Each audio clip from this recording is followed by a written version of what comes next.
مہدی حسن کا تعلق موسیقی کے کلاوند گھرانے سے تھا۔ وہ ہندوستان کی ریاست جے پور کے ایک گاؤں لونا میں 18 جولائی 1927 کو پیدا ہوئے تھے۔ ریڈیو پاکستان کے ایک سابق پروڈیوسر انور عنایت اللہ بتاتے ہیں، میں ریڈیو پاکستان میں موسیقی کے شعبے سے وابستہ تھا۔ ایک ہفتے مجھے کہا گیا کہ میں ایک نئے موسیقار کا آڈیشن لوں اور انہیں بتاؤں کہ وہ کیسا گاتے ہیں۔ مقررہ وقت پر ایک دبلا پتلا سانولا سا نوجوان میرے سامنے تھا۔ میں نے اس سے پوچھا کہ آپ کیا سنانا چاہتے ہیں، تو اس نے بڑے ہی اعتماد سے کہا، غزل یا ٹھمری یا خیال، آپ جو بھی پسند کریں۔ اس کا جواب سن کر مجھے حیرت ہوئی۔ بہرحال پہلے اس نے غالب کی ایک غزل سنائی، پھر تان پورا سنبھالا اور راگ کا اڈانا کا الاپ شروع کیا۔ مجھے اس کی آواز اور موسیقی پر عبور بے حد پسند آیا اور میں نے فوراً اپنے ڈائریکٹر جی کے فرید کو بھی اسٹوڈیو میں بلوا لیا۔ ان کے سامنے نوجوان نے ایک ٹھمری پیش کی جو یورپی انگ کی گائیگی کی حسین ترین مثال تھی۔ فرید صاحب نے بھی نوجوان موسیقار کو شرف قبولیت بخشا اور اسے ایک منظوم پروگرام کے لیے بک کر لیا گیا۔ یہ تھی ترقی کے زینے پر اس فنکار کے پہلے قدم کی مختصر سی کہانی، جسے دنیا مہدی حسن کے نام سے جانتی ہے۔ مہدی حسن کا تعلق موسیقی کے کلاوند گھرانے سے تھا۔ وہ ہندوستان کی ریاست جے پور کے ایک گاؤں لونا میں 18 جولائی 1927 کو پیدا ہوئے تھے۔ مہدی حسن کے والد کا نام عظیم خان تھا۔ ان کا تعلق بھی موسیقی کی دنیا سے تھا۔ مہدی حسن جب 6 سال کے ہوئے تو ان کے والد عظیم خان نے تان پورا سر کر کے دیا اور کہا کہ یہی تمہارا کھلونا، یہی تمہارا مستقبل ہے۔ ننھا مہدی حسن تان پورا سے راگوں کی شکلیں یاد کرنے لگا۔ ابتدائی تعلیم اپنے والد عظیم خان اور چچا اسماعیل خان سے حاصل کی۔ مہدی حسن بچپن سے ہی بہت جفاکش اور محنتی تھے۔ آواز اور سانس کی پختگی کے لیے وہ شدید جسمانی کسرت بھی کرتے تھے۔ یہ کسرت ان کی گائیگی کا احساس بنی اور ان کی سریلی آواز مزید نکھر گئی۔ مہدی حسن کے والد اور چچا مہاراجہ بڑودہ کے دربار سے وابستہ تھے۔ انہوں نے انتہائی کم عمری میں مہدی حسن کو اس قابل کر دیا کہ وہ مہاراجہ بڑودہ کے دربار میں اپنے فن کا مظاہرہ کر سکیں۔ مہدی حسن کے فن کو نکھارنے میں ان کے بھائی غلام قادر نے بھی اہم کردار ادا کیا، جو لکھنؤ کی موسیقی کے ممتاز درسگاہ کے فارغ التحصیل تھے۔ اسی باعث پنڈت کہلاتے تھے۔ پنڈت غلام قادر کو موسیقی کے علاوہ سنسکرت، ہندی اور اردو پر بھی ماہرانہ عبور حاصل تھا۔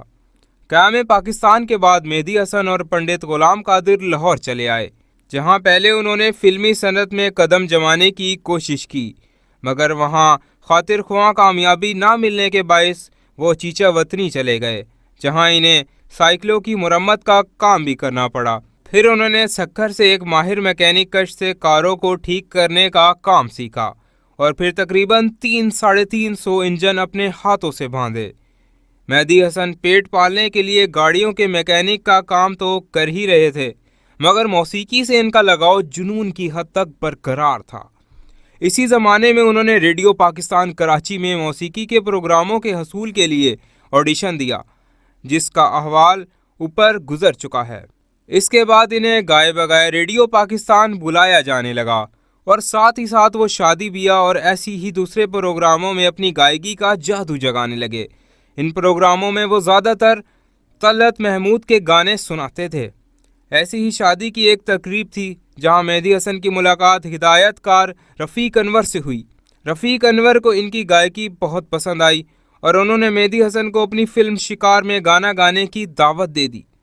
مہدی حسن نے یہ دعوت فوراً قبول کر لی اور کراچی آ کر 4 نغمات کی ریکارڈنگ کروا دی۔ ان 4 نغمات میں سے 2 مہدی حسن نے تنہا گانے گائے اور 2 میں ان کا ساتھ مدھو الماس نے دیا۔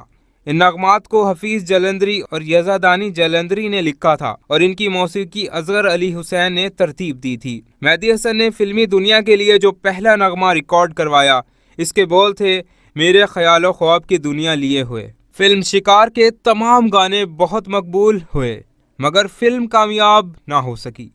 مہدی حسن کی بطور گلوکاری اگلی فلم کنواری بیوہ تھی، جسے نجم نقوی نے ڈائریکٹ کیا تھا، اور یہ اداکارہ شمیم آرا کی اولین فلم تھی۔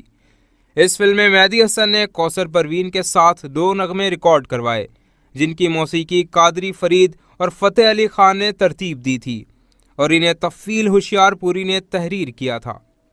یہ وہ زمانہ تھا جب فلمی موسیقی پر سلیم رضا اور منیر حسین کا راج تھا۔ احمد رشیدی آہستہ آہستہ اپنی جگہ بنا رہے تھے۔ ایسے میں سن 1962 میں فلم سسرال میں موسیقار حسن لطیف نے منیر نیازی کی غزل جس نے میرے دل کو درد دیا اس شکل کو میں نے بھلایا نہیں گانے کے لیے مہدی حسن کا انتخاب کیا۔ مہدی حسن اس انتخاب پر پورے اترے اور اس نغمے نے پورے پاکستان میں دھوم مچا دی۔ اس عوامی مقبولیت نے مہدی حسن پر فلمی صنعت کے دروازے کھول دیے جس کے بعد انہوں نے پلٹ کر نہیں دیکھا۔ فلمی صنعت کے مورکہ رائیاں اپنی جگہ مگر اس کے ساتھ مہدی حسن غزل کے میدان میں بھی جھنڈے گاڑتے چلے گئے۔ سن 1964 میں انہوں نے رشید اترے کی کمپوزیشن میں فلم فرنگی کے لیے فیض احمد فیض کی غزل گلوں میں رنگ بھرے ریکارڈ کروائی تو غزل گائیکی کو ایک نیا انگ اور آہنگ مل گیا جس نے غزل کو ایک نئی زندگی عطا کر دی۔ اب ایک طرف فلمی دنیا کی مصروفیات تھیں تو دوسری طرف غزل کے بڑے بڑے کنسرٹس۔ مہدی حسن کی آواز ہر فلم کی کامیابی کی ضامن بننے لگی اور غزل کی گائیکی نے انہیں شہنشاہ غزل کے منصب پر فائز کر دیا۔ بالی ووڈ کی معروف گلوکار لتا منگیشکر نے جب استاد نیاز حسن شامی کی دھن میں میر تقی میر کی غزل پتا پتا بوٹا بوٹا حال ہمارا جانے ہے سنا تو ان کے منہ سے بے ساختہ نکلا کہ مہدی حسن کے گانے میں بھگوان بولتا ہے۔ مہدی حسن نے مجموعی طور پر 477 فلموں کے گانے گائے۔ ان کے گائے ہوئے گیتوں کی کل تعداد 666 ہے۔ مہدی حسن خان صاحب ایک فلم شریک حیات میں پردہ سمین پر بھی نظر آئے۔ کئی دباؤ پر محیط اس سفر میں انہوں نے 25,000 سے زائد فلمیں و غیر فلمی گیت نغموں اور غزلوں میں اپنی آواز کا جادو جگایا۔ مہدی حسن کے سروں کی طاقت کا اندازہ اس واقعے سے لگایا جا سکتا ہے جو انہوں نے پاکستان ٹیلی ویژن پر ضیاء مہدی الدین شو میں خود سنایا تھا۔ بالی ووڈ کی معروف گلوکار لتا منگیشکر نے جب استاد نیاز حسن شامی کی دھن میں میر تقی میر کی غزل پتا پتا بوٹا بوٹا حال ہمارا جانے ہے سنا تو ان کے منہ سے ساختہ نکلا کہ مہدی حسن کے گلے میں بھگوان بولتا ہے۔ انہوں نے بتایا کہ وہ ایک مرتبہ علامہ اقبال روڈ لاہور پر واقع خیبان ہوٹل میں اپنے شاگرد پرویز مہدی کو ریاض کروا رہے تھے کہ تقریباً 10 فٹ کے فاصلے پر رکھا ہوا شیشے کا بنا پانی کا جگ اچانک ہی ٹوٹ گیا۔ مہدی حسن نے بتایا کہ پرویز مہدی نے انہیں ادھر ادھر نظر دوڑائی مگر کچھ سمجھ نہیں آیا۔ بہت غور کرنے کے بعد معلوم ہوا کہ دوران ریاض گائے جانے والے راک کی فریکوینسی شیشے کے جگ کی فریکوینسی سے مل گئی تھی جس کی وجہ سے پانی سے بھرا شیشے کا جگ آواز کے ساتھ ہی ٹوٹ گیا تھا۔ یہ مہدی حسن کے سچے سروں کی طاقت تھی۔